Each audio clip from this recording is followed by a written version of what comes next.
Assalamualaikum warahmatullahi wabarakatuh. Pemirsa Tadabbur Ilmi, ada banyak kisah nabi, sahabat dan ulama yang bisa kita jadikan pedoman dan tauladan dalam kehidupan ini. Akan tetapi tak hanya itu, kita juga dapat memetik hikmah dari orang-orang yang berdosa. Salah satunya adalah orang fasik yang hidup pada zaman Nabi Musa alaihissalam, yang akhirnya meninggal dalam keadaan husnul khotimah dan semua dosa-dosanya diampuni oleh Allah Subhanahu wa ta'ala. Lantas, bagaimanakah kisah lengkapnya? Mau tahu jawabannya? Simak ulasannya dengan menonton video ini hingga akhir.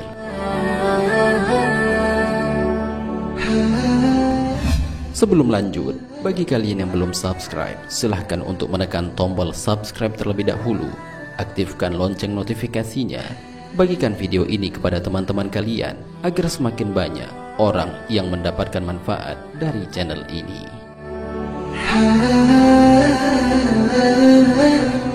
Pemirsa Tadabbur Ilmi, dalam kitab Al-Mufradat fil Gharib Al-Quran dijelaskan bahwa orang fasik adalah orang-orang yang melakukan dosa, baik dosa kepada Allah Subhanahu wa ta'ala maupun dosa kepada sesama manusia. Dalam Al-Quran juga dijelaskan bahwa orang-orang fasik adalah orang-orang yang lupa kepada Allah Subhanahu wa ta'ala. Hal ini sebagaimana Allah Subhanahu wa ta'ala berfirman, dan janganlah kamu seperti orang-orang yang lupa kepada Allah, lalu Allah menjadikan mereka lupa kepada diri mereka sendiri. Mereka itulah orang-orang yang fasik.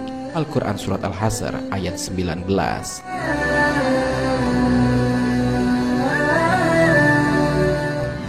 Kisah orang fasik yang hidup pada zaman Nabi Musa alaihissalam kemudian mendapatkan rahmat dari Allah dan meninggal dalam keadaan husnul khotimah dijelaskan dalam kitab Al-Mawaiz Al-Usfuriyah karya Syekh Muhammad bin Abu Bakar Al-Usfuri.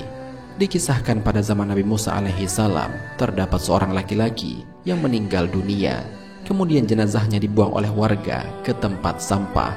Orang-orang tidak memandikannya dan tidak mau menguburkannya karena kefasikannya tersebut. Allah Subhanahu wa ta'ala kemudian mewahyukan kepada Nabi Musa alaihissalam dan berfirman, "Wahai Musa, ada seseorang yang mati di daerah Fulan pada tempat sampah. Dia adalah seorang wali daripada waliku. Mereka belum memandikannya, belum mengkafaninya, dan belum menguburkannya. Maka pergilah engkau, mandikanlah, kafanilah, solatilah, dan kuburkanlah dia."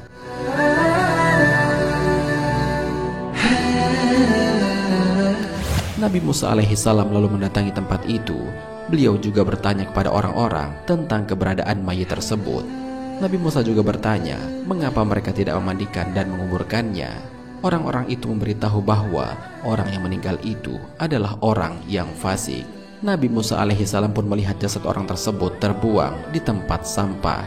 Kemudian Nabi Musa alaihissalam bermunajat kepada Allah Subhanahu wa ta'ala, "Wahai Tuhanku, engkau menyuruhku menguburkan dan mensolatinya, sedangkan kaumnya bersaksi atas keburukannya, maka engkau lebih mengetahui daripada mereka dengan segenap pujian dan celaan." Allah Subhanahu wa ta'ala lalu menjawab, "Wahai Musa, kaumnya benar pada apa yang telah mereka ceritakan tentang keburukan kelakuannya. Hanya saja dia memohon pertolongan kepadaku saat kematiannya dengan 3 hal yang andai kata 3 hal tersebut digunakan untuk memohon pertolongan kepadaku oleh seluruh orang-orang yang berdosa dari ciptaanku, pastilah aku akan mengabulkannya. Bagaimana aku tidak menyayanginya, sedangkan dia telah memohon sendiri, dan aku adalah maha penyayang dari semua penyayang." Nabi Musa alaihissalam pun menanyakan tentang 3 hal yang membuat dosa orang fasik tersebut diampuni. Lalu kemudian Allah Subhanahu wa ta'ala berfirman, pertama, ketika telah dekat kematiannya, dia berkata, "Wahai Tuhan, engkau lebih mengetahui diriku bahwa sesungguhnya aku telah melakukan banyak maksiat, sedangkan aku membenci maksiat itu dalam hatiku. Tetapi ada 3 hal yang membuatku melakukan maksiat dengan membenci maksiat itu dalam hatiku, yaitu hawa nafsu, teman yang buruk, dan iblis yang dilaknat oleh Allah Subhanahu wa ta'ala. 3 hal ini menjatuhkanku dalam kemaksiatan, maka sesungguhnya engkau lebih mengetahui daripada aku tentang apa yang aku katakan, maka ampunilah aku."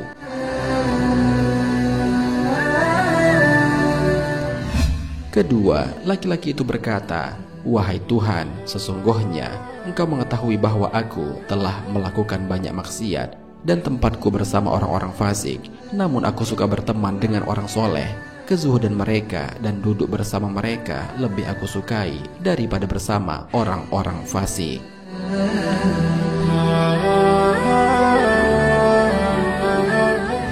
Ketiga, laki-laki itu berkata lagi, "Wahai Tuhanku, sesungguhnya Engkau mengetahui diriku bahwasanya orang-orang soleh lebih aku sukai daripada orang-orang fasik. Hingga andai kata aku dihadapkan dengan dua orang yang baik dan buruk, pastilah aku mendahulukan kebutuhan orang yang baik daripada orang yang buruk."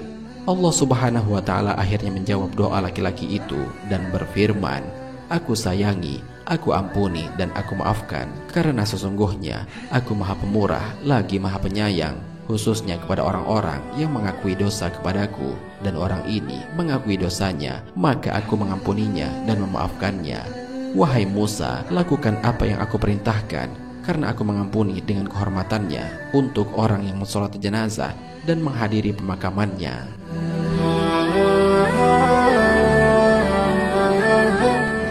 Dalam riwayat Wahab bin Munabbih, orang fasik itu memohon ampun kepada Allah dengan cara yang berbeda.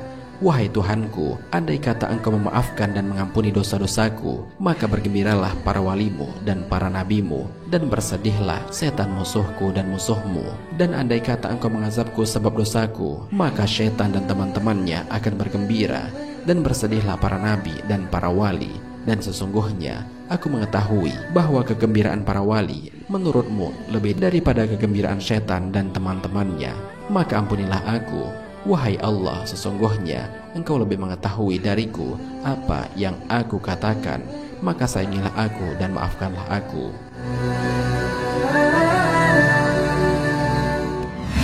Pemirsa Tadabbur Ilmi, demikianlah kisah orang fasik yang mendapatkan rahmat dari Allah Subhanahu wa Ta'ala berkat taubat dan kemurahan Allah Subhanahu wa Ta'ala.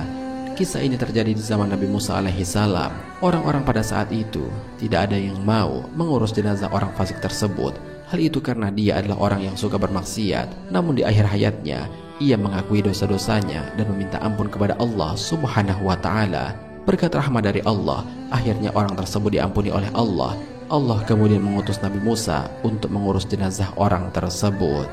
Kisah ini memberi hikmah dan iktibar agar kita jangan pernah berputus asa dari rahmat Allah Subhanahu wa Ta'ala, karena sesungguhnya ampunan Allah Subhanahu wa Ta'ala begitu luas daripada orang yang mau bertaubat.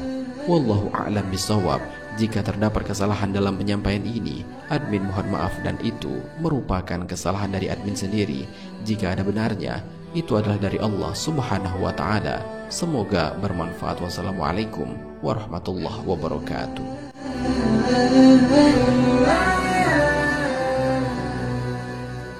Syukran ya Rabbi, syukran.